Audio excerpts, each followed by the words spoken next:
നമസ്കാരം, പ്രവാസി മലയാളിയിലേക്ക് സ്വാഗതം. ഇന്നത്തെ പ്രവാസി വാർത്തകൾ ഒറ്റനോട്ടത്തിൽ. യുഎഇയിൽ ഇന്ന് 1129 പേർക്ക് കൂടി COVID-19 സ്ഥിരീകരിച്ചു. 1070 പേർ രോഗം ഭേദമായി. 1,36,430 കോവിഡ് പരിശോധനകളാണ് കഴിഞ്ഞ ദിവസങ്ങളിൽ രാജ്യമെമ്പാടുമായി നടത്തിയത്. നിലവിൽ 8,717 പേരാണ് രോഗം ബാധിച്ച് രാജ്യത്ത് ചികിത്സയിലുള്ളത്. വ്യാഴം, വെള്ളി ദിവസങ്ങളിൽ രോഗം ഭേദമാകുന്നവരുടെ എണ്ണത്തിൽ വൻ വർധനവ് രേഖപ്പെടുത്തിയിരുന്നു.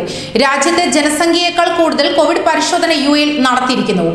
രാജ്യത്ത് 492 പേർക്ക് കൂടി COVID-19 സ്ഥിരീകരിച്ചു. ഇതോടെ കൊറോണ വൈറസ് ബാധയേറ്റവരുടെ എണ്ണം 1,10,568 ആയിരിക്കുന്നു.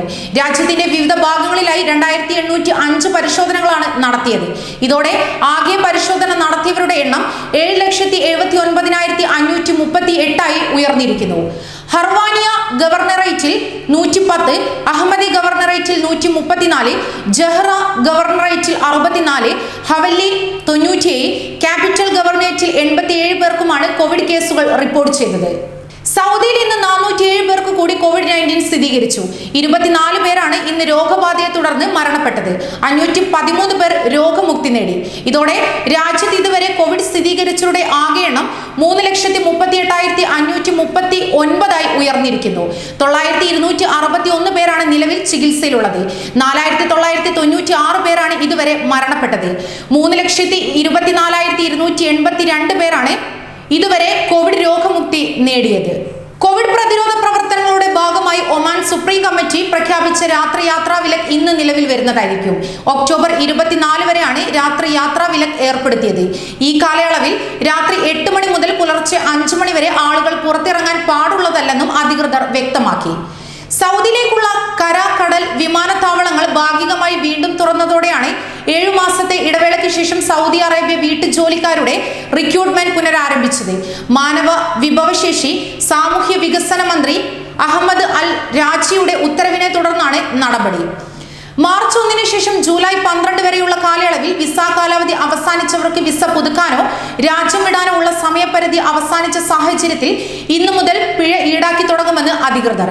ഇന്നു മുതൽ പിഴ അടച്ചാൽ മാത്രമേ നാട്ടിലേക്ക് മടങ്ങാനും വിസ നിയമാനുസൃതമാക്കാനും സാധിക്കുകയുള്ളൂ. റാസൽ ഗെയിമിൽ എത്തുന്ന എല്ലാ രാജ്യാന്തര വിനോദസഞ്ചാരികൾക്കും സൗജന്യ കോവിഡ് PCR പരിശോധന സൗകര്യം. വിനോദസഞ്ചാര മേഖലയ്ക്ക് ഉണർവേകാൻ ലക്ഷ്യമിട്ടാണ് റാസൽ ഗെയിമ സർക്കാർ പുതിയ തീരുമാനം കൈക്കൊണ്ടത്. സൗജന്യ പരിശോധനാ സൗകര്യം ഈ വർഷം അവസാനം വരെ ലഭിക്കും. രാജ്യാന്തര വിനോദസഞ്ചാരികളിൽ എമിറേറ്റിൽ താമസിക്കുന്നവർക്കും തിരികെ മടങ്ങുന്നവർക്കും സൗജന്യമായി കോവിഡ് പരിശോധന നടത്താം. റാഖ് ആശുപത്രിയിലോ അൽഹംറ മാളിക്കിലെ റാഖ് മെഡിക്കൽ സെന്ററിലോ ഡിസംബർ 31 വരെ സൗജന്യ പരിശോധന നടത്താമെന്ന് റാസൽ ഗൈമ ടൂറിസം ഡെവലപ്മെന്റ് അതോറിറ്റി അറിയിച്ചിരിക്കുന്നു. കുവൈറ്റിലേക്കുള്ള യാത്രാ വിലക്കിൽ മാറ്റമില്ല. നിലവിൽ ഇന്ത്യ ഉൾപ്പെടെ 34 രാജ്യങ്ങളിൽ നിന്ന് കുവൈറ്റിലേക്ക് പോകുന്നതിന് വിലക്കുണ്ട്.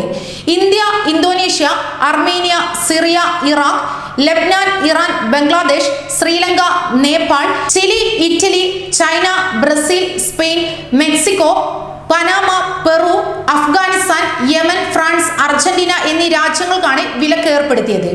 പുതിയ ഇന്ധന വില ഇന്നു മുതൽ പ്രാബല്യത്തിൽ വരും. എല്ലാ മാസവും അപ്ഡേറ്റ് ചെയ്ത വിലകൾ പ്രഖ്യാപിക്കുന്ന രീതി അനുസരിച്ചാണ് പെട്രോൾ വിലയിൽ നേരിയ കുറവുണ്ടായത്. വന്ദേ ഭാരത് ദൗത്യത്തിന്റെ 7ാം ഘട്ടത്തിൽ ജിദ്ദയിൽ നിന്നുള്ള വിമാന സർവീസുകൾ പ്രഖ്യാപിച്ചു. ഒക്ടോബർ 11 മുതൽ 22 വരെയുള്ള കാലയളവിൽ എയർ ഇന്ത്യയുടെ 9 സർവീസുകളാണ് പ്രഖ്യാപിച്ചത്. ഒക്ടോബർ 12, 16, 19 തീയതികളിൽ ജിദ്ദയിൽ നിന്ന് മുംബൈ വഴി കോഴിക്കോട് സർവീസുകളുണ്ട്. മുംബൈയിൽ 1 മണിക്കൂർ സാങ്കേതിക സ്റ്റോപ്പ് മാത്രമാണ് ഉണ്ടാവുക.